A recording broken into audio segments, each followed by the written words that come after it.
জলাবদ্ধতার কারণে জামালপুরের হর্টিকালচার সেন্টারের ৬০ বছরের পুরনো প্রায় ১৫০ মাতৃ লিচু গাছের মৃত্যু হয়েছে। তাতেই হুমকিতে পড়েছে বিভিন্ন প্রজাতির মাতৃবাগান। চারা উৎপাদনের জন্য গুরুত্বপূর্ণ এসব গাছ নষ্ট হওয়ায় ব্যাহত হচ্ছে উৎপাদন। এই কারণে গাছের চারা সরবরাহ পুরোপুরি বন্ধ রয়েছে। কার্যকর ড্রেনেজ ব্যবস্থা না থাকায় হর্টিকালচার সেন্টার ও আশপাশের এলাকায় দীর্ঘদিন ধরে পানি জমে থাকায় দুর্ভোগে এলাকাবাসী। জামালপুর শহরের চন্দ্রা এলাকায় ২৫ একর জায়গা জুড়ে কৃষি সম্প্রসারণ অধিদপ্তরের হর্টিকালচার সেন্টার। এখানে গাছের চারা উৎপাদনের জন্য রয়েছে একাধিক মাতৃবাগান। এর মধ্যে লিচু গাছের মাতৃবাগানটি সবচেয়ে বড় ও পুরনো। চারা উৎপাদন ও বাণিজ্যিকভাবে বিক্রির জন্য বাগানে ১৩৯টি মাতৃ লিচু গাছ ছিল।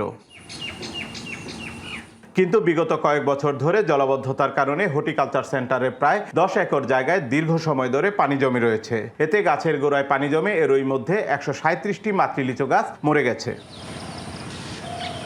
শুধু লিচু বাগান নয়, দীর্ঘ জলাবদ্ধতার কারণে পার্শ্ববর্তী আমড্রাগন সহ বিভিন্ন প্রজাতির গাছের মাতৃবাগানও হুমকির মুখে রয়েছে।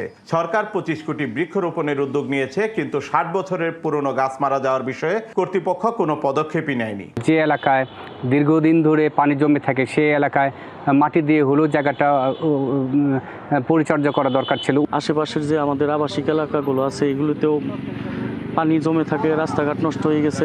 আমরা খুবই কষ্ট আছি। আমরা পৌরসভা থাকি না, আমরা হয়তো মেলান্দগুলো চলে থাকি, ভুল চলে থাকি। বাংলা কিউআর যেখানে নগদ পেমেন্ট সেখানে। সারা দেশে ১০ লাখেরও বেশি মার্চেন্টে নগদে পেমেন্ট করুন খুব সহজে।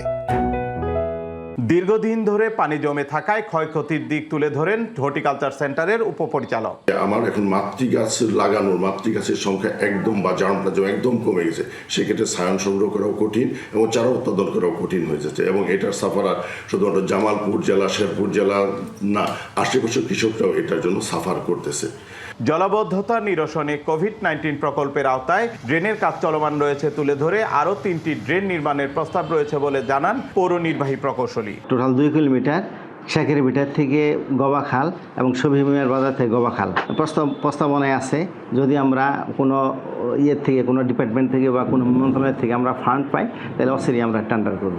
হর্টিকালচার সহ কৃষি গবেষণা কেন্দ্রের জলাবদ্ধতা নিরসনে দ্রুত কার্যকর পদক্ষেপ নেবে কর্তৃপক্ষ, এমনটাই প্রত্যাশা সবার। শুভ্র মেহেদী, ডিবিসি নিউজ, জামালপুর।